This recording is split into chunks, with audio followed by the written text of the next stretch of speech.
안녕하십니까.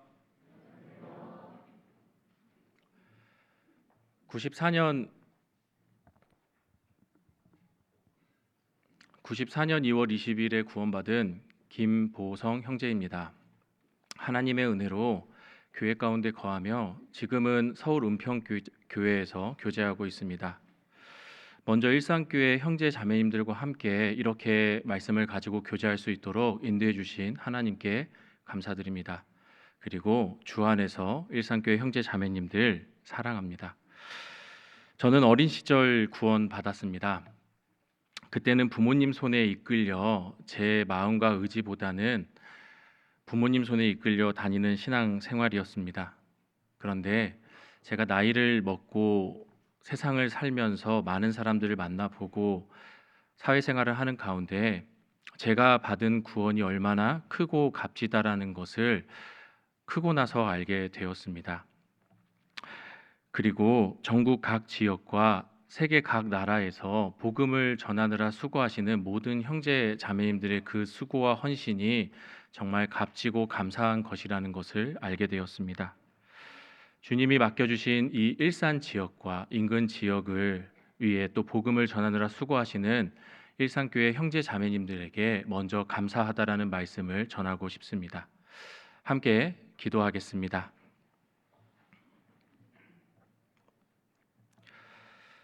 천지를 창조하시고 만유를 주관하시는 하늘에 계신 하나님 아버지 감사드립니다. 저희를 죄악 가운데서 주님의 보혈의 피로 구원하여 주시고 또 주님의 몸된 교회 가운데서 규제 가운데서 신앙생활을 하며 저 천국에 산소망을 두고 살 수 있도록 인도하여 주심에 너무나도 감사드립니다. 부족하고 연약한 저희 주님께서 저희를 통해 뜻하시고 계획하신 일들이 있는 줄 알고 있습니다. 저희가 말씀과 교회 가운데서 그 뜻을 잘 깨달을 수 있도록 지혜 주시고 또 그 뜻과 계획에 순종할 수 있도록 저희 마음도 이끌어 주시고 인도하여 주옵소서. 오늘 우리 사랑하는 일산교회 형제 자매님들과 함께 나누는 말씀 가운데 주님이 각 개인에게 필요한 말씀을 주시고 또 삶 가운데 주님의 인도하심을 맛보고 더욱 주님을 의지하며 살도록 도와주시길 기도합니다. 주님이 맡겨주신 복음을 전하는 일을 함에 있어 교회가 더욱 하나 되고 주님이 주신 이 지역에서 이뤄진 영혼들에게 복음을 전하는데 전심전력할 수 있도록 도와주시길 기도합니다. 개인의 고난과 환난 가운데 계신 형제 자매님들 계시다면 주님께서 그 사정을 가장 잘 아심에 가장 좋은 길로 가장 선한 길로 인도하여 주시고 정말 교회 가운데서 누구보다 더 기쁨과 평안을 누리며 살 수 있도록 도와주시고 함께하여 주옵소서. 오늘 이 시간도 주님께서 함께하여 주실 것을 믿고 의지합니다. 이 모든 기도 우리를 사랑하시는 예수님 이름으로 기도드렸습니다. 아멘. 같이 성경 찾겠습니다. 다니엘서 3장입니다. 다니엘서 3장 16절로 18절 말씀입니다. 다니엘서 3장 16절로 18절 말씀입니다.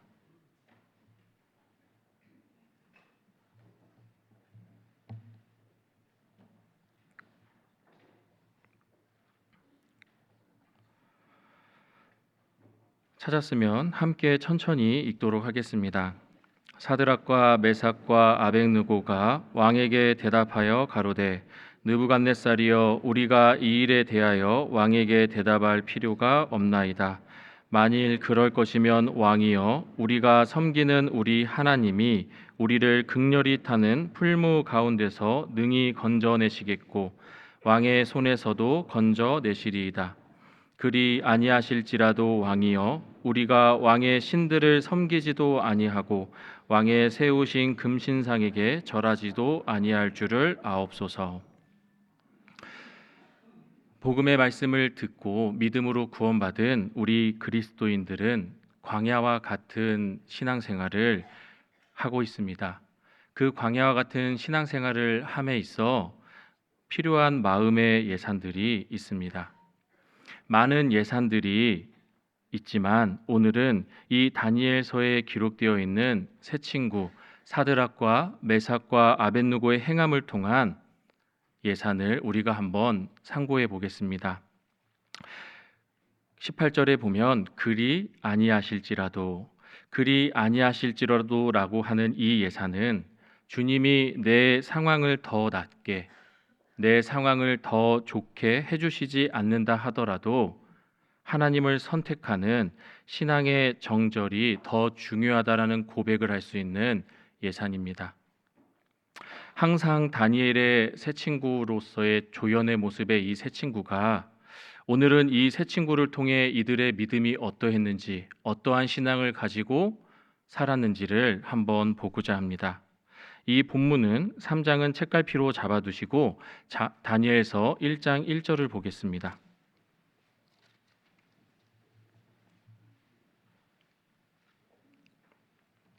다니엘서 1장 1절부터 4절까지 말씀인데 1절과 2절은 제가 읽고 3절과 4절은 함께 읽도록 하겠습니다. 찾았으면 읽겠습니다. 유다 왕 여호야김이 위에 있은 지 3년에 바벨론 왕 느부갓네살이 예루살렘에 이르러 그것을 에워쌌더니 주께서 유다 왕 여호야김과 하나님의 전기구 얼마를 그의 손에 붙이심에 그가 그것을 가지고 신할단 자기 신의 묘에 이르러 그 신의 보고에 두었더라. 왕이 환관장 아스부나스에게 명하여 이스라엘 자손 중에서 왕족과 귀족의 몇 사람 곧 흠이 없고 아름다우며 모든 재주를 통달하며 지식이 구비하며 학문에 익숙하여 왕궁에 모실 만한 소년을 데려오게 하였고 그들에게 갈대아 사람의 학문과 방언을 가르치게 하였고. 먼저 이 세 친구가 나오는 시대적 상황과 어떠한 사람이었는지를 보겠습니다. 남유다 18대 왕이었던 여호야김 시대에 1차 바벨론 포로로 수송하는 시간이 있었습니다. 그 잡혀가는 포로 가운데 이 다니엘과 세 친구 하나냐와 미사엘과 아사랴가 포함되어 있었습니다. 그런데 이 말씀을 쭉 읽어보면 그 친구들에 대해서 생각해 볼 수 있습니다. 그 친구들은 왕족 혹은 귀족 출신으로 준수한 외모와 지식과 학문 등의 좋은 자질을 갖춘 사람이라는 것을 알 수 있습니다. 그 말은 신분을 갖춘 팔방 미남이라고 생각해 볼 수 있습니다. 즉 여러 방면에 능통한 사람인 것을 알 수 있습니다. 비록 나라의 멸망으로 포로가 되어 바벨론으로 잡혀가는 포로의 상황이었지만 이들은 남유다에서 최고 수준의 교육 배경과 그리고 왕족 또는 귀족이라는 신분을 가지고 있었던 사람이라는 것입니다. 그리고 이러한 친구들을 느부갓네살 왕이 환관장인 아스부나스를 통해 왕궁에 모실 만한 사람, 환관 교육을 받는 인재로 선발되어 그리고 교육을 받았다라는 것입니다. 그런데 먼저 우리는 이 다니엘서 1장 1절부터의 말씀을 통해 이 세 친구를 알아보기 전에 이 말씀은 하나님께서 예언하시고 이루어진 말씀이라는 것을 먼저 되짚어 볼 필요가 있습니다. 우리가 성경 강연회를 들으며 성경 강연의 말씀을 들으며 항상 들을 때마다 놀라운 점이 있습니다. 바로 하나님께서는 말씀을 통해 예언하시면 때가 됐을 때 그 말씀대로 하신 말씀을 이루신다라는 것입니다.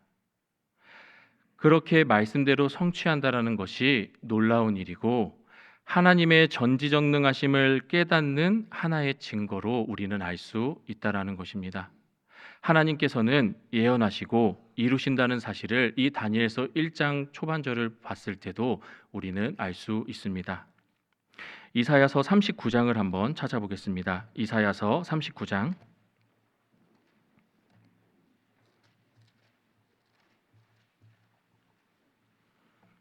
이사야서 39장 5절로 7절 말씀입니다.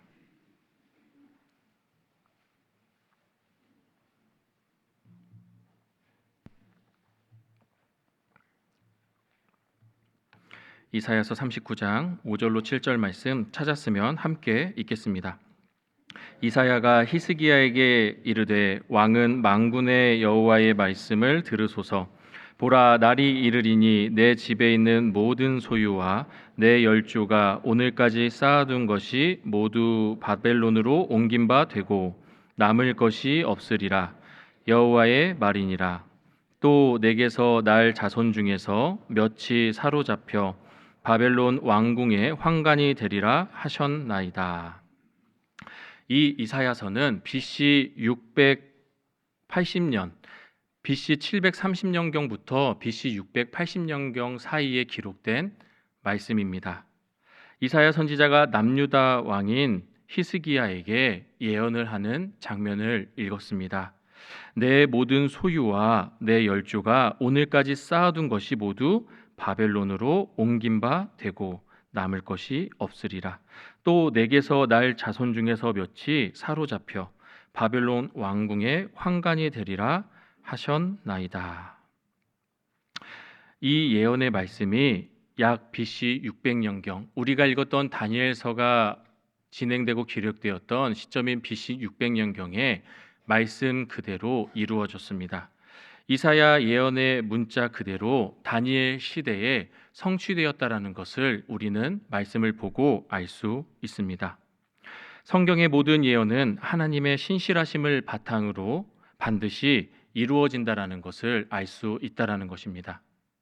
하나님의 말씀은 그대로 이루어지는 말씀이며 성경의 많은 역사적 사실들이 증거하고 있고 지금 우리 시대에도 그 말씀대로 이루어지고 있다라는 것을 우리는 세상의 뉴스를 통해 또 세상의 정세를 통해 알 수 있다라는 것입니다.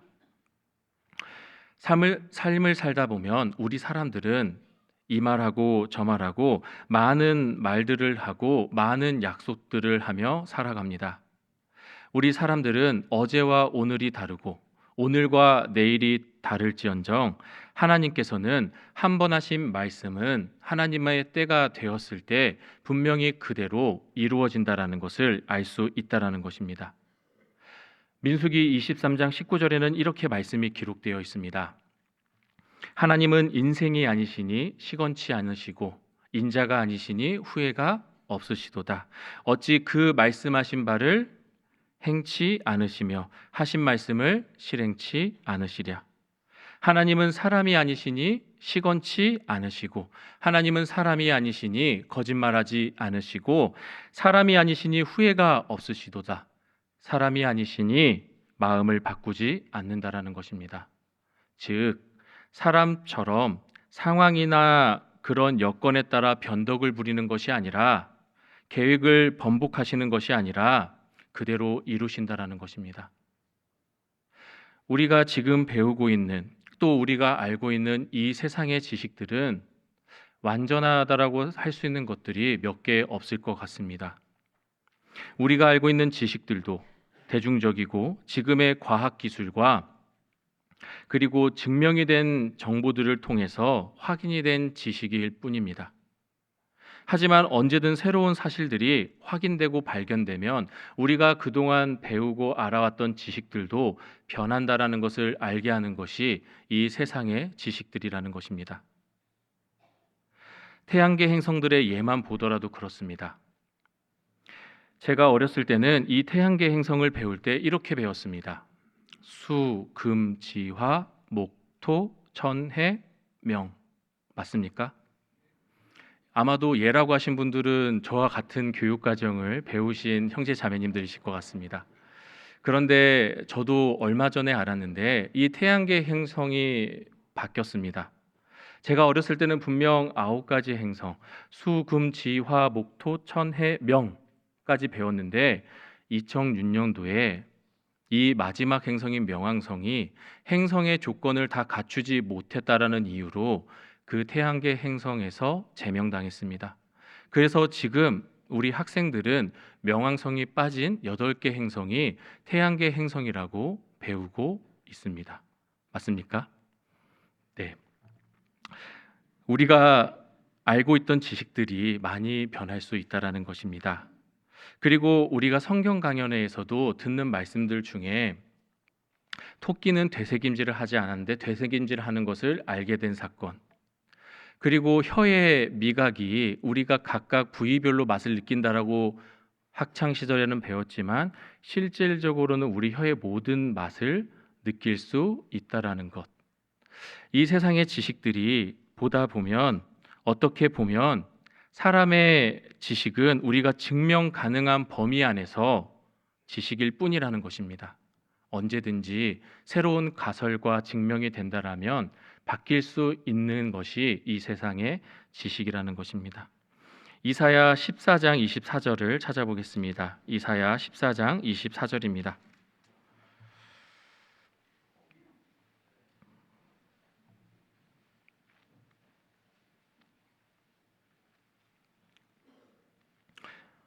(14장 24절) 찾았으면 함께 읽겠습니다.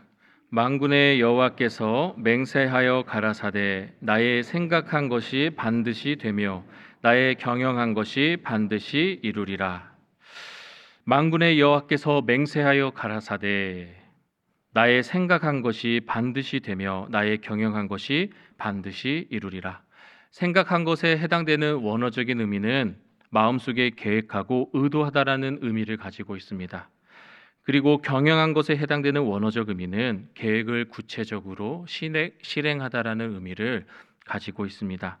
즉 만군의 여호와 하나님께서 마음에 품으신 계획과 생각이 실제로 행동과 경영으로 옮겨져 반드시 이루어진다라는 말씀을 해주신 겁니다. 내가 계획한 것을 그대로 실행하며 내가 뜻한 것을 그대로 이루겠다. 하나님께서는 생각하시고 계획하신 것은 반드시 이루시는 분이라는 것입니다. 우리가 의지하고 붙잡아야 될 말씀은, 우리가 의지하고 붙잡아야 될 약속은 성경 속 하나님의 약속을 붙잡고 의지해야 된다는 것입니다. 세상 사람들은 세상의 지식을 기반으로 이 세상을 어떻게 조금 더 지혜롭게, 어떻게 조금 더 현명하게 살아갈까 생각하지만 구원받은 그리스도인은 붙잡아야 될 말씀이, 붙잡아야 될 약속이 하나님의 약속과 말씀이라는 것입니다. 예를 들어 부모가 자녀를 위해 계획하고 준비한 일들이 있다라고 생각해 보겠습니다. 자녀들에게 이야기를 합니다. 내가 너를 위해 언제 무엇을 준비하고 어느 때에 어떤 것을 너를 위해 준비하겠다. 그런데 그 아이들은 부모가 그 이루어 주실 것을 어떻게 생각할까요? 그 이루어 주실 것을 그대로 신뢰하고 믿습니다. 왜냐하면 부모님이 때가 되면 항상 그 약속했던 것을 실행해 주셨기 때문입니다. 그런데 오로지 부모를 의지하는 아이일수록, 더 어린 아이일수록 부모님 말에는 100% 신뢰를 합니다. 어린아이들, 유치부 아이들이 우리 부모님들이 하는 말 하는 그대로를 믿습니다. 부모님이 하는 말이 진리이고 신뢰가 있기 때문입니다. 하지만 점점 크는 아이들은 왜 부모님의 말을 잘 듣지 않고 믿지 않죠? 자신의 생각과 자신의 의지와 자신이 알고 있던 지식들이 있기 때문입니다. 우리도 하나님 아버지께서 계획하시면 반드시 때가 됐을 때 이루신다라는 것을 믿음의 선진들을 통해 알았으면 하나님의 말씀을, 약속을 우리는 끝까지 붙잡고 신뢰해야 된다는 것입니다. 잠언 3장 5절로 6절에는 이렇게 말씀이 기록되어 있습니다. 너는 마음을 다하여 여호와를 의뢰하고 내 명철을 의지하지 말라. 너는 범사의 그를 인정하라. 그리하면 내 길을 지도하시리라. 하나님의 약속이며 우리에게 주신 이 말씀, 나는 얼마나 내 삶 가운데 의지하며 붙잡고 살고 계십니까? 우리는 말씀을 듣고 믿음으로 구원받은 그리스도인입니다. 우리가 이 말씀을 대하는 태도가, 자세가 항상 하나님의 진리를 받는 마음으로 받고 계십니까? 구원은 진리의 말씀으로 듣고 믿음으로 받았는데 내가 삶 가운데의 염려는, 사람 간의 관계는, 이 세상 가운데 살아가며 드는 모든 일들을 내가 어떠한 방법을 우선적으로 적용하고 계십니까? 팔방미남인 이 세 친구는 바벨론 포로로 잡혀왔습니다. 그리고 환관 교육을 받게 되었습니다. 느부갓네살 왕의 꿈을 해몽한 그들의 친구 다니엘의 청으로 돌을 다스리는 역할도 하고 있었습니다. 그렇게 포로였지만 하나님의 도우심과 인도하심 가운데서 이 세 친구는 그래도 살만한 삶을, 그리고 하나님의 인도하심 가운데 인도하심을 맛보며 살고 있었다라는 겁니다. 그런데 그들에게 목숨을 담보로 한 시련이 찾아옵니다. 본문 말씀으로 돌아가 보겠습니다. 다니엘서 3장 1절입니다. 다니엘서 3장 1절입니다.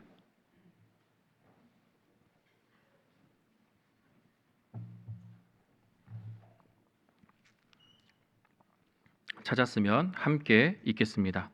느부갓네살 왕이 금으로 신상을 만들었으니 고는 60규빗이요 광은 6규빗이라. 그것을 바벨론 도의 두라 평지에 세웠더라. 느부갓네살 왕이 금으로 신상을 만들었습니다. 그리고 그 금신상을 두라라는 평지에 세워놓았습니다. 느부갓네살 왕이 왜 금신상을 세웠냐? 그것은 앞에 있는 다니엘 2장의 말씀을 읽어보면 조금 이해하기 좋을 것 같습니다. 다니엘이 이 느부갓네살 왕의 꿈을 해몽해 주었습니다. 느부갓네살 왕이 꾸었던 꿈은 한 큰 신상을 꿈에서 보았습니다.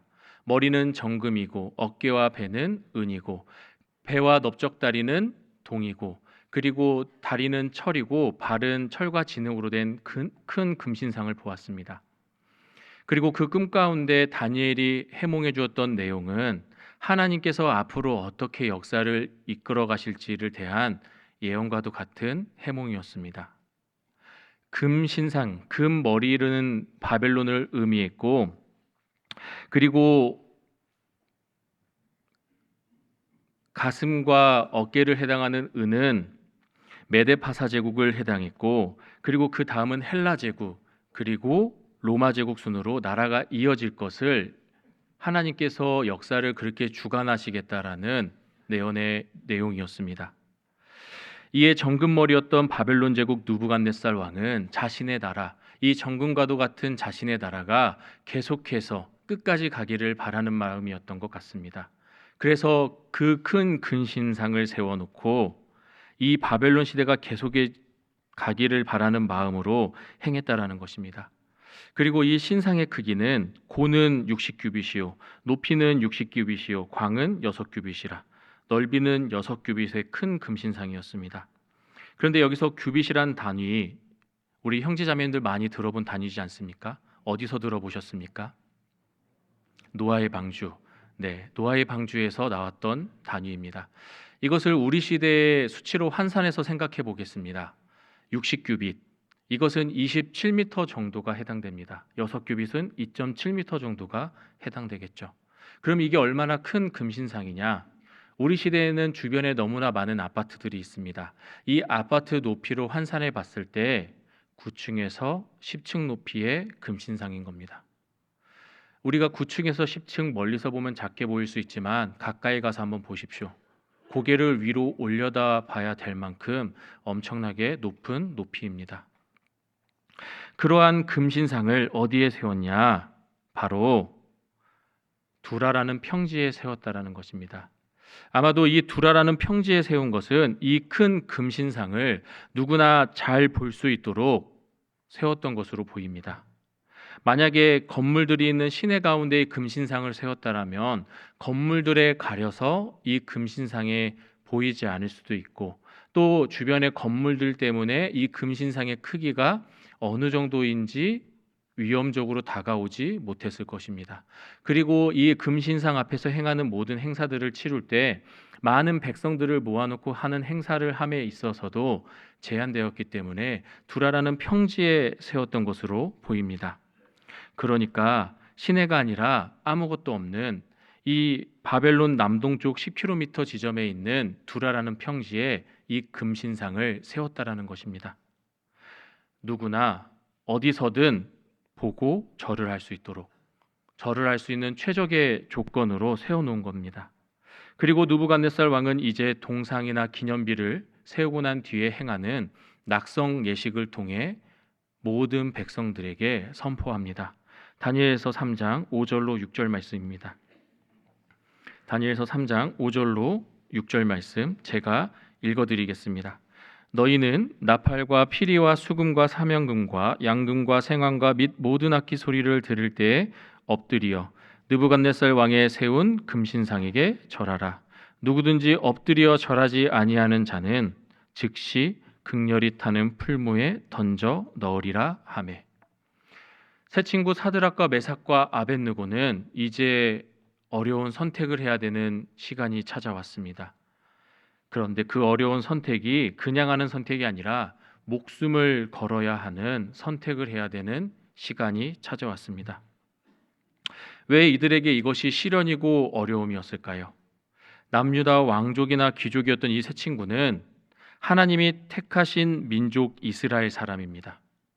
이스라엘 사람이라면 당연히 하나님을 섬기고 믿고 따라야 되는 백성들이었습니다. 그리고 이들은 비록 포로로 잡혀왔지만 1장에서와 같이 다니엘과 함께 뜻을 정하는 모습을 보여준 하나님을 선택한 사람이었습니다. 왕족 혹은 귀족이라고 말씀드리지 않았습니까? 그렇다면 이들이 얼마나 많은 교육을 받으면서 알았겠습니까? 분명히 역사 교육도 받았을 것입니다. 분명 자신들이 하나님이 택하신 민족인 이스라엘 민족으로서 역사 가운데 어떻게 행했을 때 하나님의 인도하심과 하나님의 도우심이 있었는지를 알았을 것입니다. 그리고 자신들이 택하신 민족으로서 얼마나 어떻게 행하는 것이 합당한지를 잘 알았기 때문에 이것이 선택의 시련이 되었다라는 것입니다. 하나님께서는 이들에게 십계명을 통해 나 외에 다른 신을 섬기지 말아라, 우상에게 절하지 말아라, 그것들을 섬기지 말라라는 계명을 잘 알았을 것이고, 그리고 역사를 통해 알았던 그 지식들이, 그리고 그 사례들이 그들에게 많은 고민과 어려움을 주었을 것입니다. 하나님의 선민으로서 올바른 삶을 살았을 때 인도해 주시는 하나님, 만사 형통으로 이끌어 주시는 하나님을 분명히 알았을 것입니다. 그런데 당시 시대는 어떠한 시대였습니까? 왕정 시대였습니다. 왕이 곧 법이고 왕의 말은 꼭 지켜야 하는 명령이었습니다. 사람의 시선으로 본다면 나를 죽일 수도 있고 살릴 수도 있는 사람이 바로 왕이었다라는 것입니다. 그런 왕이 명령을 내렸습니다. 금신상에게 절하라.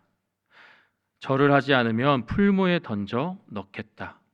이 말은 절을 하지 않으면 불태워 죽이겠다라는 말과 같은 말인 겁니다. 심지어 포로의 신분에 있었던 이 친구들이 목숨을 건 선택을 하는 가운데 어떠한 마음이 들었겠습니까? 포로로 잡혀와서 어찌하면 그래도 환관으로 왕을 모시는 일을 하다 느부갓네살 왕의 꿈을 해몽한 다니엘 친구의 청으로 돌을 다스리는 일을 하고 있습니다. 그렇다라는 것은 어찌 보면 포로였지만 괜찮은 삶을 살고 있었다라는 것입니다. 그런데 지금 이 선택이 내 모든 것을 잃을 수도 있고 바꿀 수도 있는 상황이라는 것입니다. 이번 딱 한 번만 하나님이 아니라 금신상에게 절을 한다라면 지금까지 누려왔던 모든 것들, 그리고 내가 지금 앞으로 더 잘 나아갈 수도 있다라는 생각도 들 수도 있다라는 것입니다. 그런데 이 세 친구뿐만이 아니라 우리 그리스도인들에게도 신앙생활 가운데 이러한 선택의 어려움은 찾아옵니다. 힘들고 어려운 삶 가운데 이제 좀 나아지는 상황이 되었다, 내가 이제 좀 먹고 살만하다, 그렇게 생각될 때가 있습니다. 이제 좀 나아진 생활을 하고 있는데 그럴 때 내가 하나님과 세상을 두고 선택해야 될 때가 온다라는 것입니다. 그런 선택의 순간이 없었으면 좋겠지만 내가 생각지도 못한 때에 그때는 찾아옵니다. 그 어려운 선택을 하는 데 있어 이 세 친구들은 무엇을 결정했는지를 한번 보겠습니다. 3장 8절을 함께 읽겠습니다. 그때 어떤 갈대아 사람들이 나와 유다 사람들을 참소하니라. 그때 어떤 갈대아 사람들이 나와 유다 사람들을 참소했습니다. 여기서 말하는 이 유다 사람은 세 친구를 이야기합니다. 그리고 이 갈대아 사람들은 이 유다 사람들을 참소했는데, 이 참소하다라는 단어의 의미가 이러한 의미를 가지고 있습니다. 고발하다, 이르다, 남을 헐뜯어서 죄가 있는 것처럼 꾸며 윗사람에게 고하다, 이러한 의미를 갖고 있는 단어입니다. 그러니까 이것은 이 갈대아 사람들이 이 세 친구의 절하지 않은 모습을 보고 왕에게 고자질한 것입니다. 그런데 이 갈대아 사람들은 어떠한 사람들이었냐? 앞에 2장을 보면 갈대아 술사들로 보입니다. 이때 당시 왕이 무슨 일이 생길 때마다 묻고 찾는 것이 이 갈대아 술사였습니다. 느부갓네살 왕이 꿈이 기억이 나지 않았지만 그 꿈을 해몽하고 알고 싶었던 마음에 갈대아 술사들을 불렀습니다. 그런데 이 갈대아 술사들은 그거를 알 방법이 없었습니다. 그래서 왕에게 이렇게 고합니다. 왕이여, 그 꿈을 알게 할 자도 그 꿈을 해몽할 자도 이 세상에 없습니다. 그렇게 왕에게 이야기를 했는데 그때 다니엘이 나타났고 왕의 꿈을 이야기하고 해몽했습니다. 아마도 이때 당시 갈대아 술사들의 그 권위와 왕의 신임은 바닥으로 곤두박질 쳤을 것입니다. 이 갈대아 술사들이 호시탐탐 노렸을 것입니다. 다니엘과 세 친구를 보며 언제든지 왕 앞에 고자질할 일을 보았을 것입니다. 그런데 마침 이 세 친구가 왕이 절하라고 했던 금신상에게 절을 하지 않았던 것입니다. 어떻게 왕에게 고했는지 10절을 같이 읽겠습니다. 왕이여, 왕이 명령을 내리사 무릇 사람마다 나팔과 피리와 수금과 사명금과 양금과 생황과 및 모든 악기 소리를 듣거든 엎드려 금신상에게 절할 것이라. 12절을 제가 읽어드리겠습니다. 이제 몇 유다 사람 사드락과 메삭과 아벳느고는 왕이 세워 바벨론 도를 다스리게 하신 자이언을, 왕이여, 이 사람들이 왕을 높이지 아니하며 왕의 신들을 섬기지 아니하며 왕이 세우신 금신상에게 절하지 아니하나이다. 사드락과 메삭과 아벳느고는 왕의 도를 다스리는 사람들인데 이 사람들이 왕을 높이지 않고 왕의 신들을 섬기지 않고 왕이 세우신 금신상에게 절하지 않습니다. 이것은 절대적인 왕의 권위와 신을 부정하였습니다. 라고 참소하고 있는 것입니다. 한번 생각해 보겠습니다. 모든 악기 소리가 들려오고 있습니다. 그 악기 소리가 들려오기 시작하니 주변에 있던 많은 바벨론 백성들이 엎드려 그 금신상 방향으로 절을 합니다. 그런데 이 가운데 이 세 친구 3명 사드락과 메삭과 아벳느고는 꿋꿋이 서서 그것을 그냥 바라만 보고 있습니다. 모두가 다 절을 하고 있는데 그 세 친구만 절을 하지 않는 모습입니다. 나를 죽일 수도 있고 살릴 수도 있는 사람의 왕의 명령이지만 그들은 그들의 믿음과 신앙과 다르기 때문에 그 명령을 순종하지 않았다라는 것입니다. 이 모습이 상상이 되십니까? 세상 모든 사람이 다 그렇다 하는 그 상황 가운데 나는 그리스도인으로서, 나는 하나님을 믿고 섬기는 사람으로서 그들과 다른 선택을 하는 모습이 상상이 되십니까? 그리고 우리도 이와 같이 세상에서 신앙을 지키는 과정에서 세상 사람들의 핍박을, 오해를 받을 때가 있습니다. 디모데후서 3장 12절에는 이렇게 말씀이 기록되어 있습니다. 무릇 그리스도 예수 안에서 경건하게 살고자 하는 자는 핍박을 받으리라. 신앙생활을 하는 가운데 그냥 핍박을 받는 것이 아닙니다. 그리스도 예수 안에서 경건하게 살고자 하는 자, 그리스도인으로서 합당한 삶의 모습으로 행하는 사람, 그리스도의 향기를 품으며 사는 사람들은 세상의 사람들의 오해와 핍박을 받는다라는 것입니다. 신앙생활 가운데 이런 간증 들어보신 적 있으십니까? 요즘 우리 시대에는 회식 문화가 많이 없어졌습니다. 또 회식 자리에서 술을 권하는 문화도 많이 없어지고 있습니다. 하지만 예전에는 그 회식 자리에서 술을 먹는 것이 너무나 당연시하고 술을 권하는데 안 먹는 것은 굉장히 안 좋은 모습으로 보는 시대가 있었습니다. 우리 그리스도인이 직장 생활하는데 가장 좋은 이점과 세상 사람들과 다른 점이 무엇입니까? 우리 그리스도인이 신앙생활을 하는 그리스도인이 세상 가운데 직장 생활을 하는데 그 세상 사람들과 다른 것이 무엇입니까? 바로 성실함과 선함입니다. 그리스도인들은 회사에서 업무적으로 너무 열심히 합니다. 남이 보든지 안 보든지 내 할 일 열심히 하면서 정말 내가 행할 일을 꿋꿋이 하는 사람이 그리스도인입니다.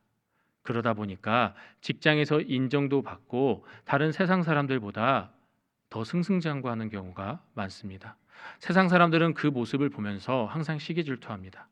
그러니까 작은 잘못을 하더라도 과장해서 위에 보고하고 회식 자리에서 사장님이 주는 술을 받지 않는다라고 해서 분위기를 망친다라고 민망하게 하거나 그 상황 가운데 정말 부끄럽게 하는 말들을 뱉음으로써 우리에게 창피함을 준다라는 것입니다.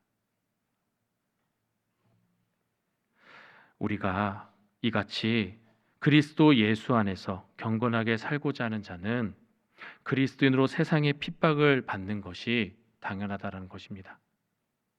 이 세 친구도 금신상에게 절하는 것, 즉 우상숭배를 하지 않고 하나님을 선택하였습니다. 그리고 그들을 시기하고 질투했던 갈대아 사람들이 참소하였습니다. 그런데 이들의 선택은 목숨을 걸고 하나님을 선택한 이 선택은 어떻게 그렇게 할 수 있었을까요?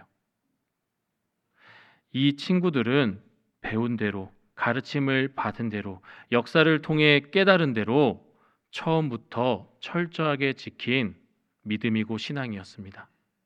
바벨론 포로로 잡혀왔습니다. 그리고 환관이 되기 위해 교육을 받게 되었습니다. 그 가운데 먼저 이들의 이름을 바꿔 주었습니다. 다니엘서 1장 6절로 7절을 보겠습니다. 다니엘서 1장 6절로 7절입니다.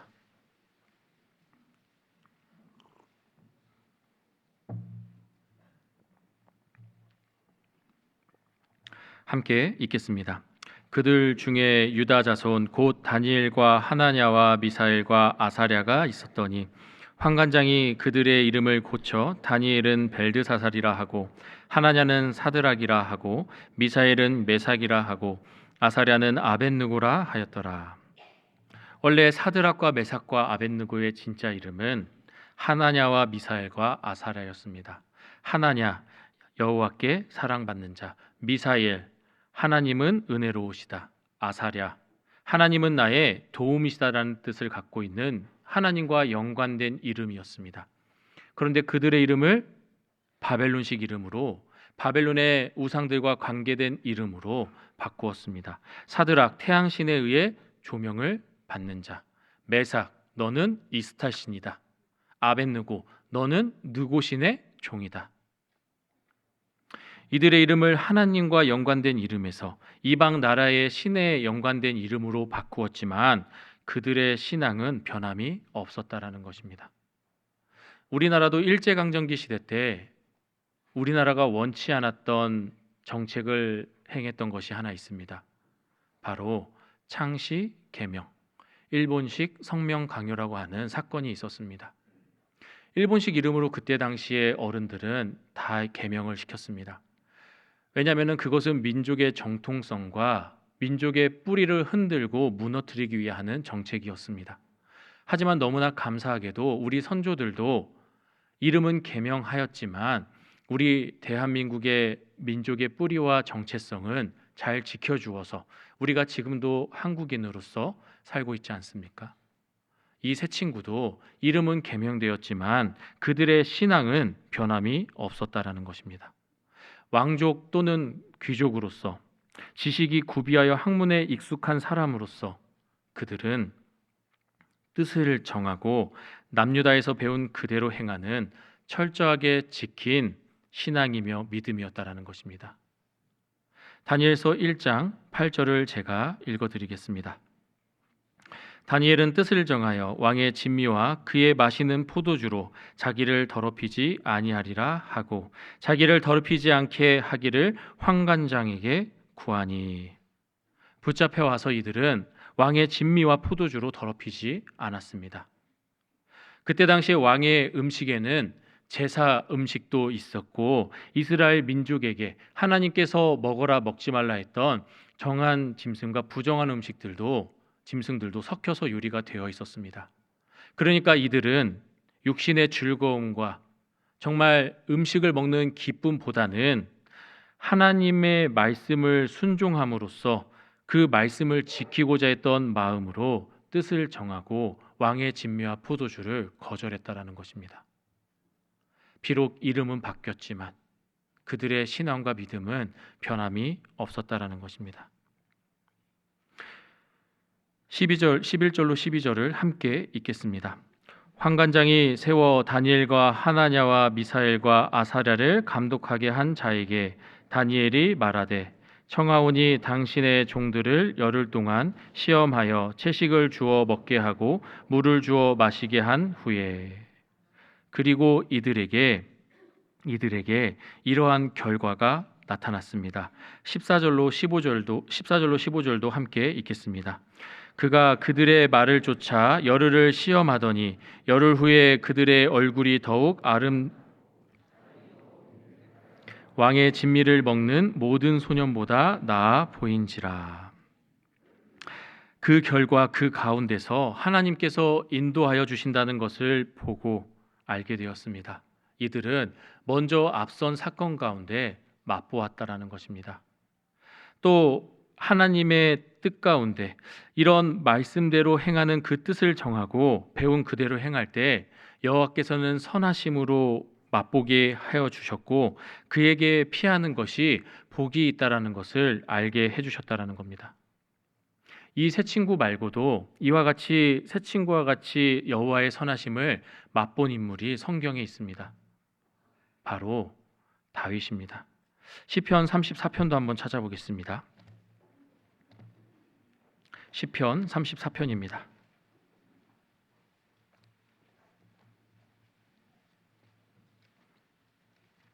34편 8절입니다.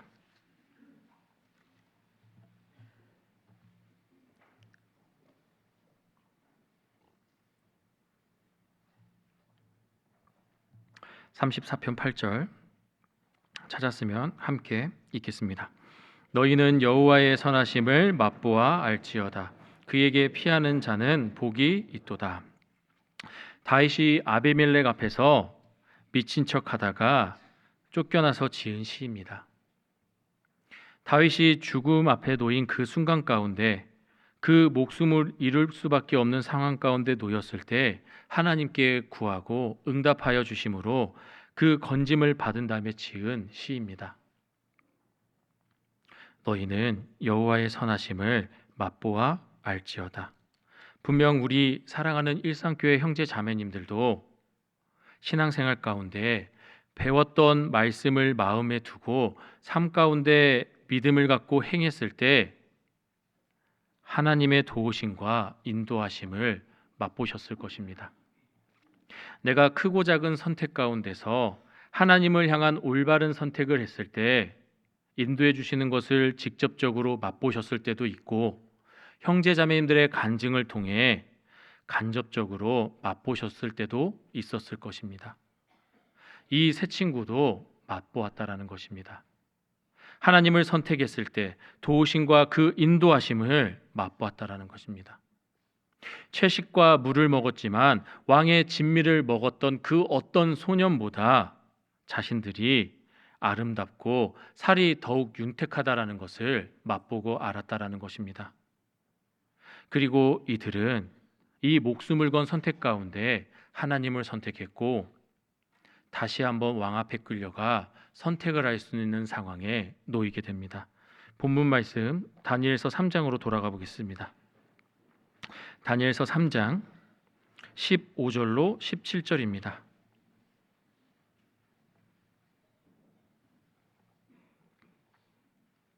다니엘서 3장 15절로 17절입니다. 찾았으면 같이 천천히 읽겠습니다.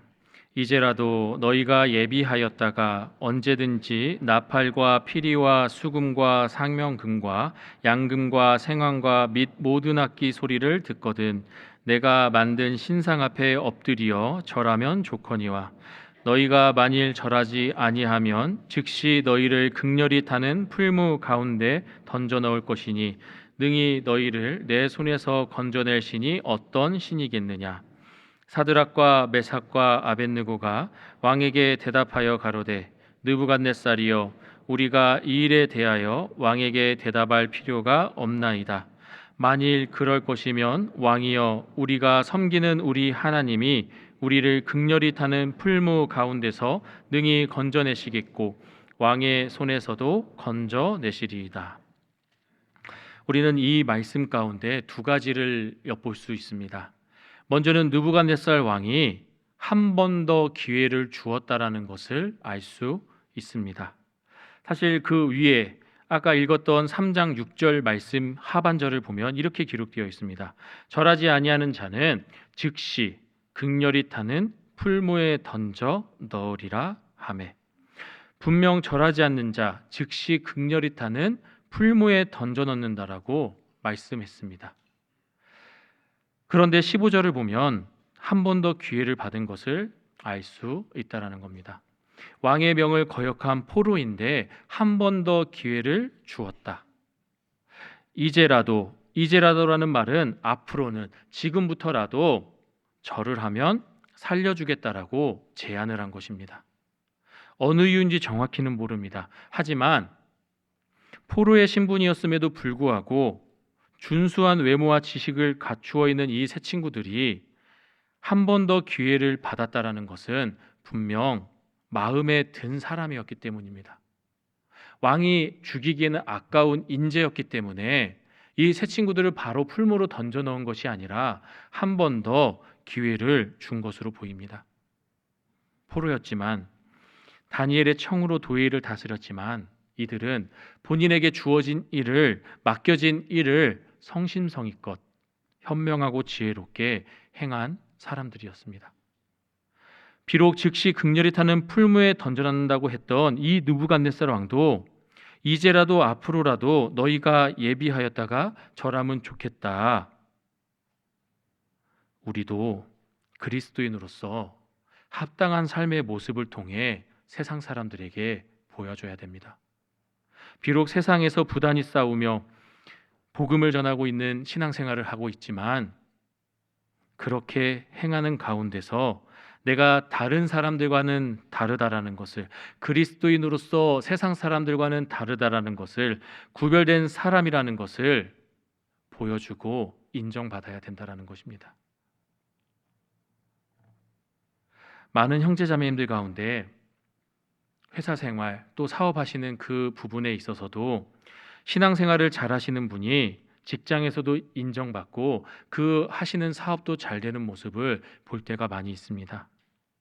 윗사람들 눈치 보며 아부하는 사람들은 처음에는 잘 될지 모릅니다. 하지만 결국 그 끝은 알게 되어 있습니다. 말뿐인 사람이라는 것을 세상 사람들도 다 안다라는 것입니다. 구별된 사람이라는 것을 우리가 인정받았을 때 우리는 복음을 전하는 그리스도인으로서 합당하게 살 수 있다라는 것입니다. 예전에 모두회에서 구원받은 한 형제님의 간증을 들은 적이 있습니다. 그런데 그 형제님의 간증은 참으로 놀라웠습니다. 그리고 저 자신을 돌아보게 하는 간증이었습니다. 그 형제님이 간증하시길 본인은 신을 믿지 않고 자신을 믿는 사람이었다라고 간증했습니다. 교회를 가본 적도, 절을 가본 적도, 종교를 한 번도 가져본 적이 없는 사람이었습니다. 그런데 그분이 말씀을 듣고 구원받았습니다. 그런데 그분이 간증하시길 자신이 회사 가운데 자신을 전도한 과장님, 그 형제님을 보고 말씀을 듣게 되었다라고 간증했습니다. 세상에 많은 사람들은 사람들의 눈치를 보며 그들의 눈에 어떻게든 들어서 좋은 인사고과를 받고 승진을 하기 위해 애를 쓰는데 그 형제님은 그런 모습은 없었다라는 것입니다. 세상에서는 상관이 휴가를 떠나거나 출장을 가서 자리를 비웠을 때 그날은 휴가다라는 얘기가 있습니다. 상관이 없으면 눈치 볼 것 없이 편하게 지낼 수 있다라는 이야기더라고요. 그런데 그 형제님은 달랐답니다. 상관이 있든 없든 자신이 맡겨진 일을, 그리고 옆에서 도와달라고 하는 그 동료들의 일을 묵묵히 행하고 끝까지 완수했다라는 것입니다. 다른 사람들은 일을 처리할 때 시간이 오래 걸리고 하나라도 덜 하려고 애쓰지만 그분은 자신이 맡겨진 것을 그때그때 처리하고 다른 일들도 더 하는 모습을 봤다라는 것입니다. 그리고 회식 자리 때마다 못 갈 때가 많았는데 그 못 가는 이유가 오늘은 구역 모임이 있어서요. 오늘은 전도 집회가 있어서요. 오늘은 형제 모임이 있어서요. 교회의 일정으로 그 회식 자리를 가지 않는 이야기를 들으며 물음표를 던졌답니다. 다른 사람들은 그 회식 자리에서 더 잘 보이고 좀 더 좋은 모습을 갖게 하고자 노력하는 사람들인데 그 형제님은 밥만 먹고 일어나거나 때로는 그 회식 자리를 아예 가질 않았다라는 것입니다. 그런데도 불구하고 그 형제님은 항상 먼저 승진하는 모습을 보았다라는 것입니다. 그러니까 이 사람은 궁금해진 겁니다. 아, 저 과장님이 섬기는 하나님이 어떠한 하나님일까? 저 과장님이 하는 신앙생활이 어떠한 신앙생활일까? 그래서 그 과장님이 권했을 때 아무런 거부감 없이 와서 알아보고 싶어서 와서 말씀을 듣고 구원 받았다라는 것입니다. 우리는 사람들에게 말로써도 복음을 전하지만 우리의 삶의 모습으로도 전하는 그리스도인이 되어야 된다라는 것입니다. 잠언 22장 29절에는 이렇게 말씀이 기록되어 있습니다. 내가 자기 사업에 근실한 사람을 보았느냐? 이러한 사람은 왕 앞에 설 것이요 천한 자 앞에 서지 아니하리라. 내가 자기 사업에 근실한 사람을 보았느냐? 여기서 말하는 자기 사업은 단순한 일이나 직업만을 이야기하는 것이 아니라 사명이나 맡은 역할, 책임까지도 포함해서 의미를 담고 있습니다. 그리고 근실한 사람이라는 것은 부지런하다, 근면하다라는 뜻을 넘어서 성실함과 신실함까지도 포함되어 있는 말입니다. 우리가 그러한 마음으로 살아야 된다라는 것입니다. 골로새서 3장 23절은 찾아보겠습니다. 골로새서 3장 23절입니다.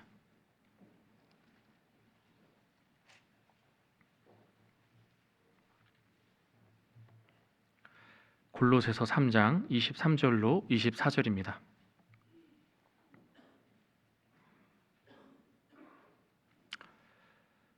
찾았으면 함께 읽겠습니다. 무슨 일을 하든지 마음을 다하여 주께 하듯 하고 사람에게 하듯 하지 말라. 이는 유업의 상을 주께 받을 줄을 알미니 너희는 주 그리스도를 섬기느니라.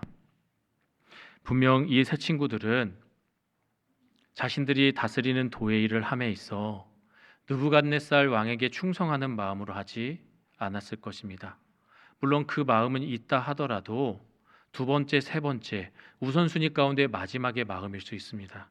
이 세 친구는 이 우리가 읽었던 골로새서 3장의 말씀과 같이 무슨 일을 하든지 마음을 다하여 주께 하듯 하고 사람에게 하듯 하는 마음으로 하지 않았을 것입니다. 그러니까 부지런하게 행하고 정말 성실하게 행한 모습이었습니다. 그리고 그 가운데 한 번 더 기회를 받았습니다. 한 번 더 목숨을 담보로 한 선택의 기로에 그 친구들은 놓이게 되었습니다. 다시 본문 말씀으로 돌아가 보겠습니다. 다니엘서 3장 16절입니다. 16절 하반절을 제가 읽어드리겠습니다. 느부갓네살이여, 우리가 이 일에 대하여 왕에게 대답할 필요가 없나이다. 이 말은 무슨 말입니까? 우리의 선택은 확고하다. 두말할 필요 없다. 당연히 절하지 않겠다. 하나님만을 섬기겠다. 그 말이지 않습니까? 그리고 하나님께서 우리를 극렬히 타는 풀무 가운데서도 능히 건져내시겠고 왕의 손에서도 건져내시리다 라고 말을 하고 있습니다.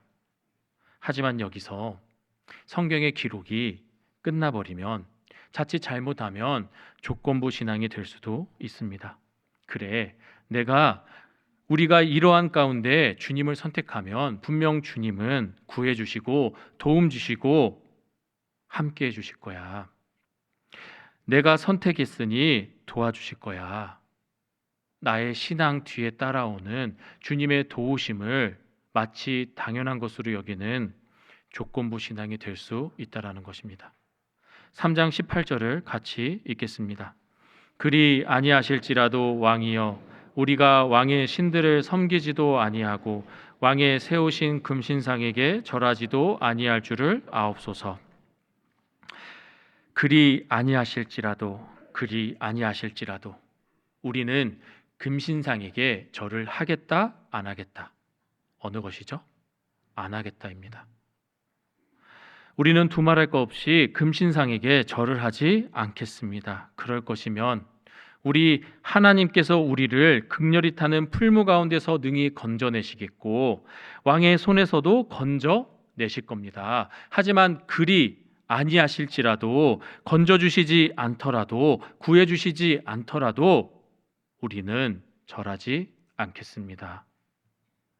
이 조건부 신앙은 우리가 주님을 따르는 데 있어 여러 조건과 이유가 붙었을 때 우리 신앙생활에 걸림돌이 됩니다. 항상 그것이 시험거리가 됩니다. 생활 속에서 조건을 내걸고 하나님을 따르는 사람들이 있었습니다. 제가 이렇게 하겠습니다, 주님. 그러니 저의 이거 꼭 들어주세요. 주님, 제가 이거 할 테니까 이거 제발 좀 잘 될 수 있게 도와주세요. 이렇게 조건이 붙는 것은 시험거리가 될 수 있다는 겁니다. 나중에 내가 이렇게 주님을 위해 살았는데 왜 주님 이거 안 해주십니까? 주님, 제가 주님을 위해 이렇게 열심히 살지 않았습니까? 왜 이거 안 들어주십니까? 오히려 그 조건들이 우리의 신앙을 붙잡는 걸림돌이 된다는 것입니다. 처음부터 우리는 충분한 예산을 세워두고 주님을 따라야 합니다. 그리 아니하실지라도, 이 그리 아니하실지라도라는 예산을 우리 예산 가운데 넣어두어야 합니다. 이해할 수 없는 고통과 시련이 와도 하나님을 믿고 의지하는 그 신앙이 성숙한 신앙입니다. 새 친구인 이 사드락과 메삭과 아벳느고는 어디까지 그 예산 가운데 포함했냐? 자신의 목숨까지 예산에 넣었습니다. 충분한 예산이 없었다라면 예산 부족으로 넘어졌을 것입니다. 그들은 그리 아니하실지라도 그것을 자신들의 예산에 넣어 이 조건부 신앙을 뛰어넘었습니다. 죽음 그 너머를 바라보는 선택, 하나님의 전지전능하심을 믿는 그 선택, 어떤 일이 오더라도 혹은 우리의 바램이나 요구를 하나님께서 들어주시지 않는다 하더라도 결코 신앙과 믿음을 포기하지 않는 지조와 절개 있는 선택을 해야 된다는 것입니다. 하나님은 이 세 친구를 보며 어떠셨을까요? 분명 기뻐하셨을 겁니다. 너희들이 정말 목숨까지 걸고 나를 선택했구나. 환경과 관계없이, 상황과 관계없이 원하는 일에 반대가 되는 상황일지라도 그러하여도 나는 하나님과 그리고 말씀을 의지하며 정말 내 하나님입니다라고 외칠 수 있어야 한다는 것입니다. 하바국서 3장 17절로 18절을 찾아보겠습니다. 하바국서 3장 17절로 18절입니다.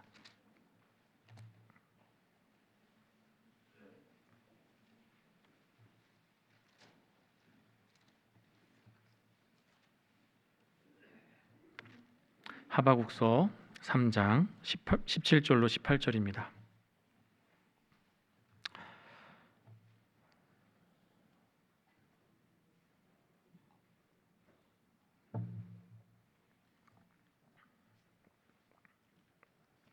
찾았으면 함께 읽겠습니다. 비록 무화과 나무가 무성치 못하며 포도나무에 열매가 없으며 감람나무에 소출이 없으며 밭에 식물이 없으며 우리의 양이 없으며 외양간에 소가 없을지라도 나는 여호와를 인하여 즐거워하며 나의 구원의 하나님을 인하여 기뻐하리로다. 하박국 선지자는 무성치 못하며 없으며 없을지라도 유다에 닥칠 심판으로 모든 것이 없어진다 하더라도 그런 상황이더라도 여호와를 인하여 즐거워하며 구원의 하나님을 인하여 기뻐하리로다라고 간증하고 있습니다. 우리가 아직 죄인 되었을 때 그리스도 예수께서 우리를 위하여 죽으심으로 하나님께서 자기의 사랑을 확증하셨느니라. 우리가 그 사랑을 확증받음으로 구원받은 그리스도인입니다. 내 뜻대로 내 계획대로 이루어지면 좋겠지만 환난과 고난이 아니라 만사 형통만 있으면 좋겠지만 광야의 신앙생활은 분명히 어려움과 고난이 함께 있다라는 것입니다. 그러기에 충분한 예산을 두고 겪어 나가야 된다라는 것입니다. 우리 신앙생활은 때론 강을 건널 때도 있고 불을 건널 때도 있습니다. 하지만 우리가 잊지 말아야 될 것이 있습니다. 이사야서 43장입니다.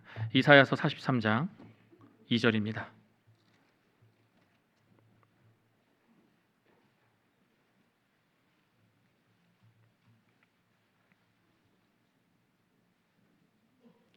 이사야 43장 2절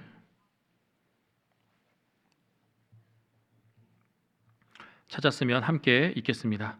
내가 물 가운데로 지날 때 내가 함께 할 것이라. 강을 건널 때 물이 너를 침몰치 못할 것이며 내가 불 가운데로 행할 때 타지도 아니할 것이요 불꽃이 너를 사르지도 못하리니. 우리가 신앙생활하는 가운데 물이 없어지고 강이 없어지고 불이 없어지는 것이 아니라 때로는 물이 있고 강이 있고 불이 있을 때가 있다라는 것입니다. 하지만 중요한 것은 내가 함께 할 것이라. 하나님께서 함께 하신다는 것입니다. 모든 장애물 가운데 함께 하신다는 하나님의 약속입니다. 말씀이 약속이며 그 약속을 바라보는 것이 신앙입니다. 고린도전서 5장 57절로 58절에 이렇게 말씀이 기록되어 있습니다.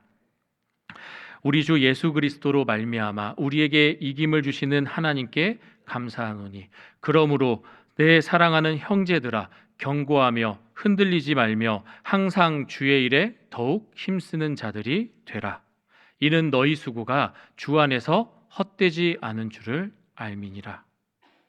우리가 약속을 바라보며 하나님을 온전히 의지하고 따를 때 경고하고 흔들리지 않고 더욱 주의 일에 힘쓰는 그리스도인이 될 수 있다는 것입니다. 혹시 중꺾마라는 단어 들어보셨습니까? 중꺾마라는 단어 들어보셨습니까? 회사 생활할 때 신입 직원들이 쓰는 단어였습니다. 그런데 그 중꺾마라는 단어를 쓰는 그 순간이 자신들이 힘들고 어려울 때 그리고 윗사람으로부터 꾸중을 받거나 뭔가 실수했을 때 혼잣말로 중꺾마라는 단어를 몇몇 친구들이 쓰더라고요. 그래서 궁금해서 불러서 물어봤습니다. 혹시 쓰는 단어 중에 중꺾마라는 단어가 있는데 이게 무슨 말이냐? 그랬더니 그 중꺾마가 줄임말이더라고요. 그 뜻이 뭐냐면 중요한 건 꺾이지 않는 마음이란 뜻입니다. 네. 중꺾마, 중요한 건 꺾이지 않는 마음. 그러니까 그들이 회사에 입사할 때 나름 다짐한 것들이 있었나 봅니다. 누구는 몇 년을 더 여기서 근무하다가 다른 데 이직할 생각도 있을 것이고 누구는 이 회사에서 뼈를 묻고 정말 열심히 해서 높은 자리까지 가고 싶은 직원들도 있을 것입니다. 또 어떠한 직원들은 좋은 성과를 내기 위해서 노력하는 직원들도 있었겠죠. 어쨌든 자기들이 다짐했던 그 마음들이 꺾이지 않도록 쓰는 말이었습니다. 그런데 그 의미를 보면서 그리스도인이 가져야 할 하나님을 향한 마음이라고 생각합니다. 어떠한 환난이 있어도 어떠한 시련이 있어도 우리가 하나님을 향한 그 마음은 꺾이지 말아야 합니다. 비록 형제자매님들이 나를 침륜에 빠지게 하더라도, 비록 내가 가장 믿고 따르던 사람이 나에게 상처를 주더라도 내가 하나님을 향한 그 마음은 꺾이지 않고 계속해서 바라봐야 된다는 것입니다. 우리도 그런 마음을 가졌으면 좋겠습니다. 절하지 않은 이 세 친구의 결과를 이제 하나하나 보도록 하겠습니다. 다시 본문으로 돌아가겠습니다. 다니엘서 3장 25절입니다. 다니엘서 3장 25절입니다.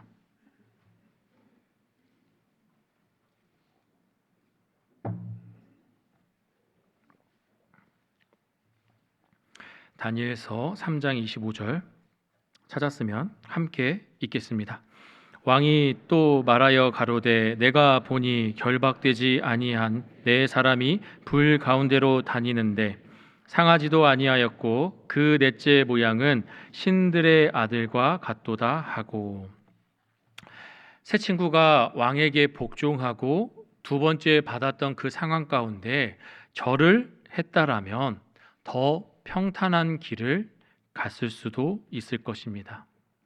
지금 이 말씀과 같이 뜨거운 풀무의 불에 들어가는 것이 아니라 시련과 고난 없이 육신의 편안한 가운데 살았을 수도 있습니다. 그러나 그들은 하나님을 선택했습니다. 그리고 순종했으므로 풀무불에 들어가게 되었습니다. 그런데 하나님은 그 풀무불 입구에서 이 친구들을 막아주신 것이 아니었습니다. 풀무불 속에 함께 들어가 주셨습니다. 우리와 함께하는 하나님, 임마누엘의 하나님을 이 세 친구는 맛보았다라는 것입니다. 느부갓네살 왕은 그 풀무 밖에서 그들을 보았습니다. 희미하게 그들이 무엇을 하는지 바라볼 수는 있었을 것입니다. 그런데 그들이 그 불 가운데서 누리는 평안과 자유를 맛볼 수는 없었습니다. 고난을 두려워하고 회피하는 사람은 신앙의 구경꾼밖에 될 수가 없습니다. 형제자매님들의 상황이 힘들고 어려운 상황일 때가 있습니다. 우리가 주변에 있는 형제자매님들을 볼 때도 어떠한 형제자매님들이 갑작스럽게 닥친 환난이나 어려움 때문에 정말 육신적으로 최악의 상황에 놓인 형제자매님들을 볼 때가 있습니다. 우리가 육신적인 생각만 한다라면 그들이 너무나도 마음이 낮아져 있고 우울하고 힘들고 어려울 거라 생각이 되지만, 교회 가운데 신앙생활하는 그들의 모습을 볼 때 너무나도 즐겁고 기쁘고 감사한 마음으로 할 때가 있다라는 것입니다. 분명히 우리가 육신적인 모습으로 봤을 때는 너무나도 힘들 텐데 교회 가운데서는 그렇지 않고 사는 모습을 본다라는 것입니다. 누가 봐도 마음이 무너지고 사방이 막힌 가운데, 그 가운데 그분들은 하나님을 의지하고 나아가며 하나님이 그 가운데 주신 평안과 기쁨을 맛보고 있는 것이라는 겁니다. 그리고 그분들이 시간이 지나고 그 어려운 시기가 지나가고 난 다음에 하시는 간증을 들어보면 정말 눈물이 납니다. 아, 그런 상황 가운데, 그러한 여건 가운데 하나님만 올바로 의지하는 마음으로 사셨구나. 하나님은 그 가운데 그들의 마음을 기쁨과 즐거움으로 또 평안함으로 인도해 주셨구나. 그것을 맛본 형제자매님들은 이 세 친구와 같은 상황이었을 것입니다. 그 가운데 세상의 방법들과 세상의 이유들을 붙여 신앙을 포기할 수도 있었습니다. 하지만 신앙을 선택했다라는 것입니다. 하지만 만약 나는 그렇지 못하고 그 모습을 보고도, 그 형제자매님들의 모습을 보고도 하나님을 믿고 의지하지 못한다라면, 내 것만 붙잡고 있다라면 분명 신앙의 구경꾼에서만 머물고 계실 겁니다. 우리 형제자매님들은 신앙의 구경꾼이 되시겠습니까? 아니면 신앙의 주인공이 되시겠습니까?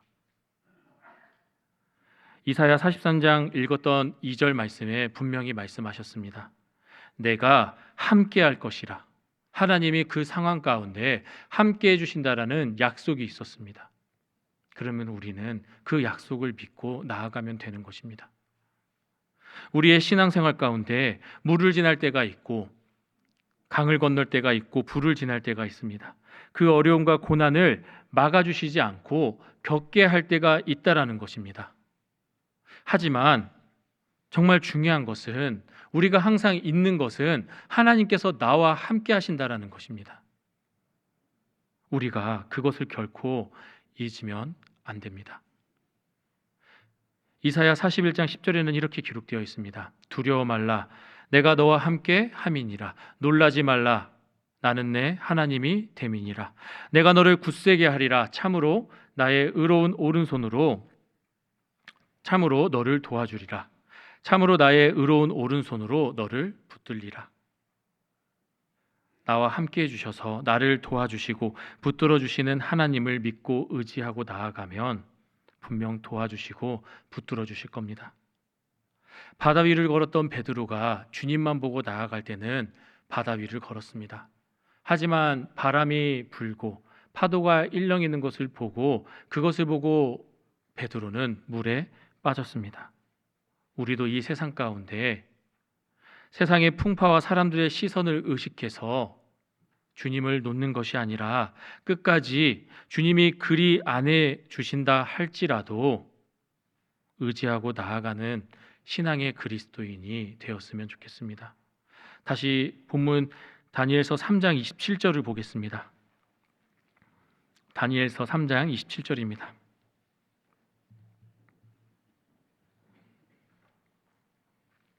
찾았으면 같이 읽겠습니다. 방백과 수령과 도백과 왕의 모사들이 모여 이 사람들을 본즉 불이 능히 그 몸을 해하지 못하였고 머리털도 그슬리지 아니하였고 구이 빛도 변하지 아니하였고 불탄 냄새도 없었더라. 제가 어린 시절 이 새 친구에 대한 공과 말씀을 배울 때 하나님께서 지켜주셨구나, 불 가운데 이 새 친구를 지켜주셨구나라는 것을 알게 되었습니다. 그런데 제가 나이를 먹고 시간이 지나고 이 말씀을 다시 읽는 가운데 하나님의 보호하심과 지켜주심이 정말 완벽하고 완벽한 보호하심이구나라는 것을 깨닫게 되었습니다. 혹시 형제자매님들은 불장난 해보셨습니까? 불장난 해보셨습니까? 네. 저도 어렸을 때 살던 곳이 시골이라 친구들과 때로는 모여 불장난을 했던 기억이 있습니다.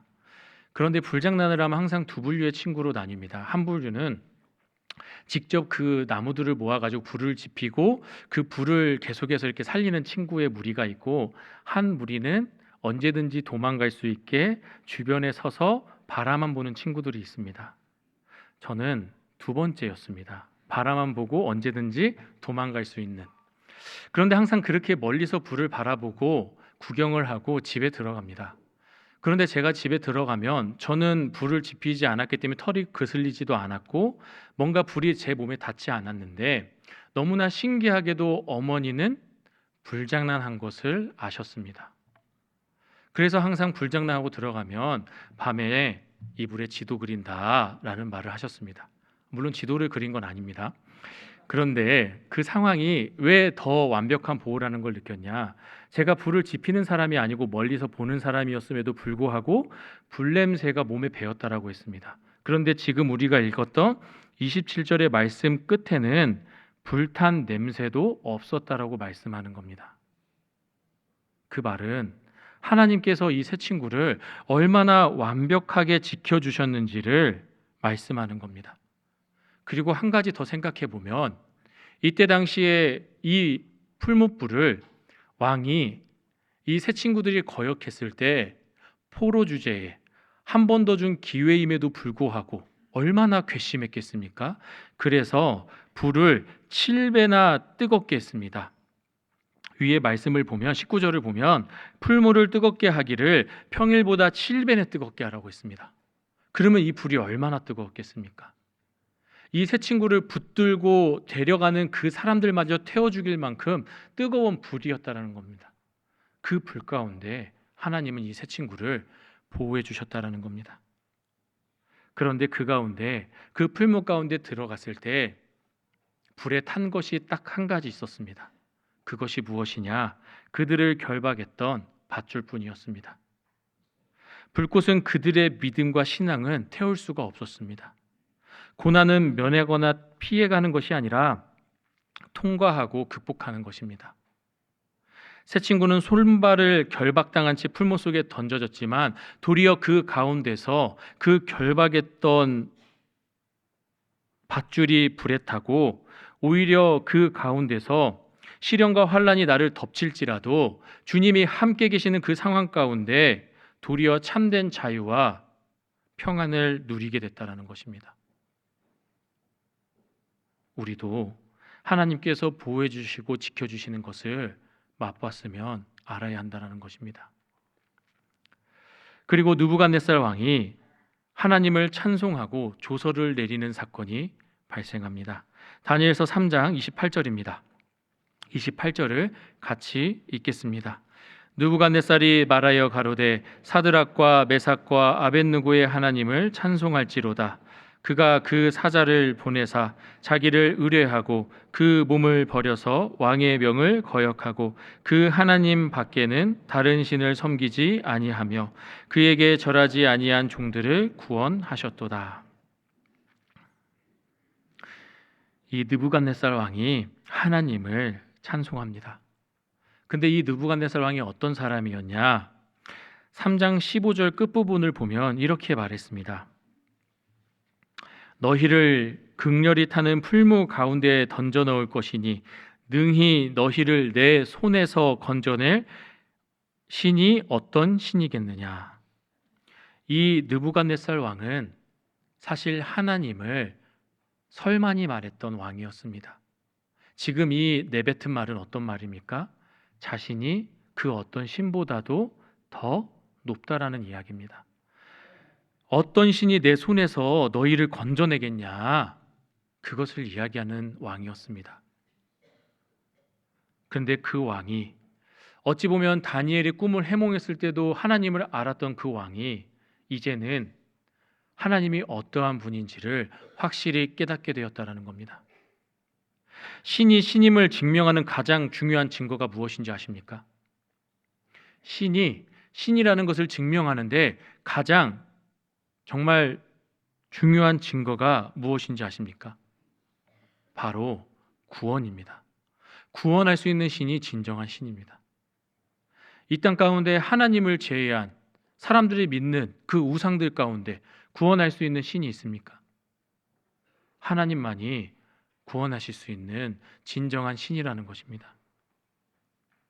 구원의 능력이 없으면 그것은 신이 아닙니다. 새 친구를 붙들어 풀무에 던졌던 사람들은 타 죽었습니다. 하지만 사드락과 메삭과 아벳느고는 머리털도 그슬리지 않았고 고이빛도 변하지 않았고 불탄 냄새도 없었습니다. 그것을 모두 본 느부갓네살 왕이 하나님을 찬송하는 것입니다. 그리고 3장 29절은 제가 읽어드리겠습니다. 그러므로 내가 이제 조서를 내리노니 각 백성과 각 나라와 각 방언하는 자가 무릇 사드락과 메삭과 아벳느고의 하나님께 설만이 말하거든 그 몸을 쪼개고 그 집으로 걸음터를 삼을지니 이는 이같이 사람을 구원할 다른 신이 없음이니라 하고. 이 느부갓네살 왕이 이제는 조서를 내려서 하나님에 대해 설만히 말하지 못하게 명을 합니다. 본인이 설만히 말했던 사람이 그 새 친구를 통해 구원의 하나님, 정말 하나님만이 진정한 신이라는 것을 알게 되었고 이제는 마음이 바뀌었다는 것입니다. 우리가 인생 가운데 많은 다양한 고난과 힘듦이 있습니다. 하지만 우리가 그 고난을 함께하는 하나님과 그 과정을 겪고 있는 나를 다른 사람들이, 세상 사람들이 보고 있다는 것을 잊으면 안 됩니다. 그들이 하나님을 인정하고 진정한 신이 누구인지, 하나님이 누구인지를 알게 할 수 있습니다.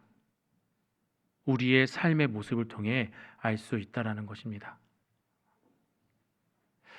직장 생활 가운데 이러한 일이 있었습니다.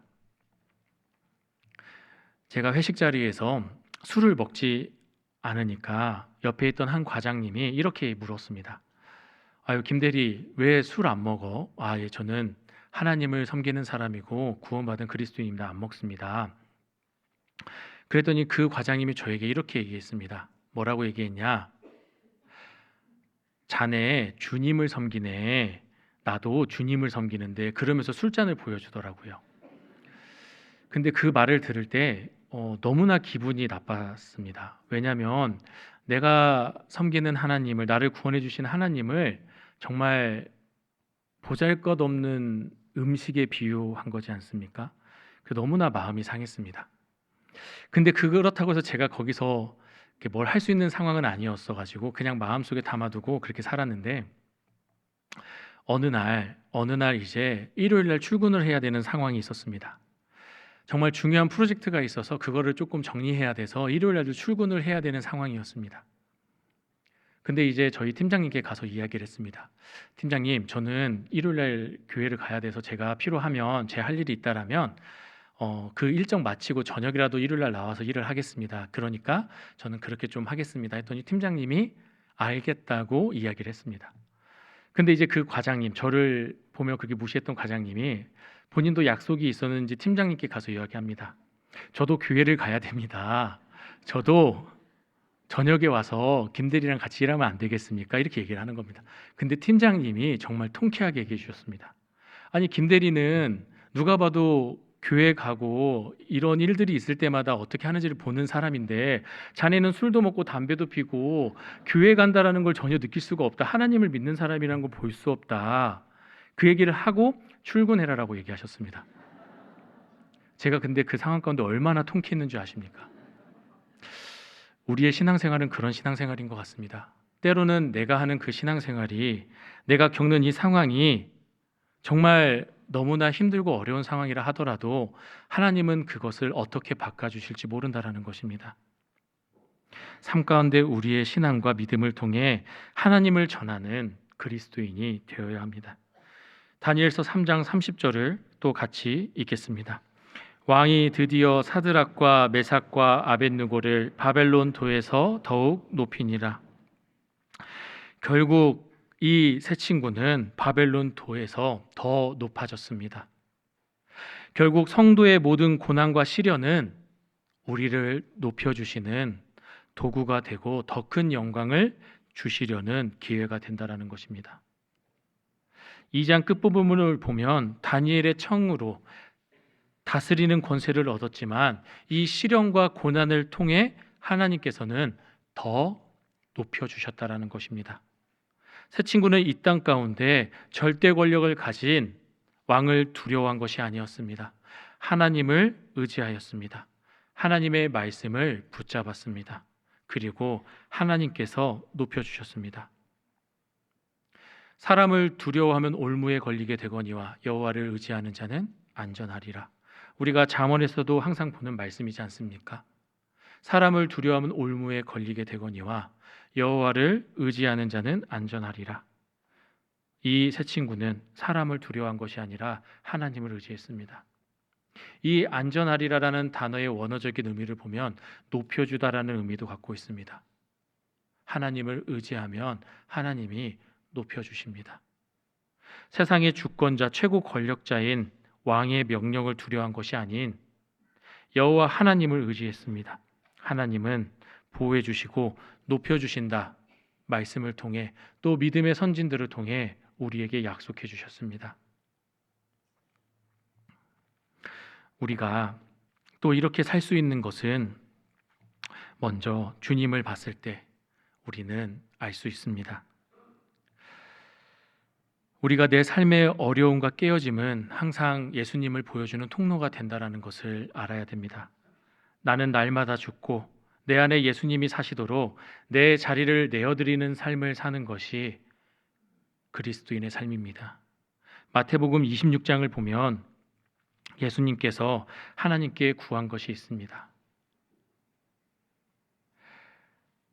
예수님께서 이 잔을 내게서 지나가게 하옵소서라고 기도를 하지만 그 가운데 구했던 것은 그러나 나의 원대로 마옵시고 아버지의 원대로 하옵소서.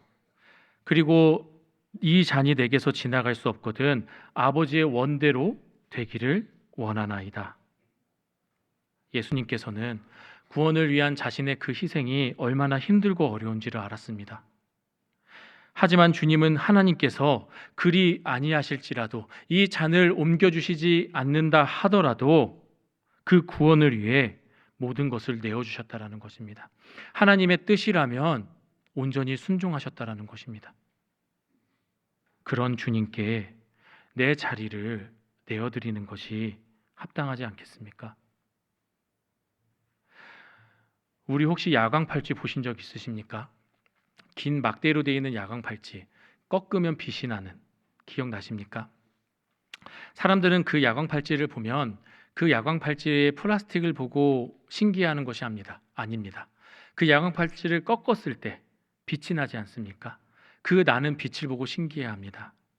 우리도 마찬가지입니다. 세상 사람들은 우리의 연약하고 깨어진 모습을 통해 좌절하는 우리를 보는 것이 아니라 그 모든 어려움에도 기뻐하고 용서하고 사랑을 베푸는 모습을 보며 저 사람 안에는 무언가가 있다.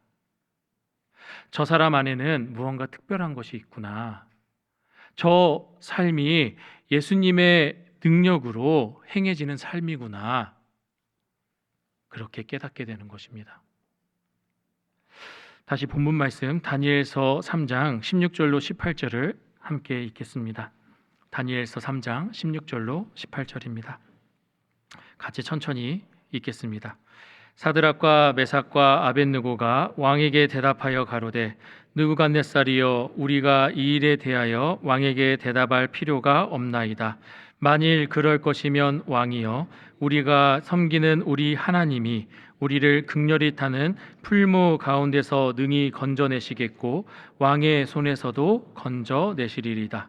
그리 아니하실지라도 왕이여 우리가 왕의 신들을 섬기지도 아니하고 왕의 세우신 금신상에게 절하지도 아니할 줄을 아옵소서.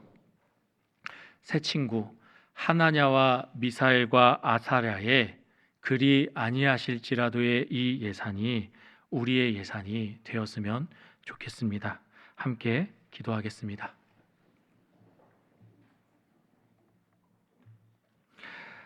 사랑과 은혜가 풍성하신 하늘에 계신 하나님 아버지 감사합니다.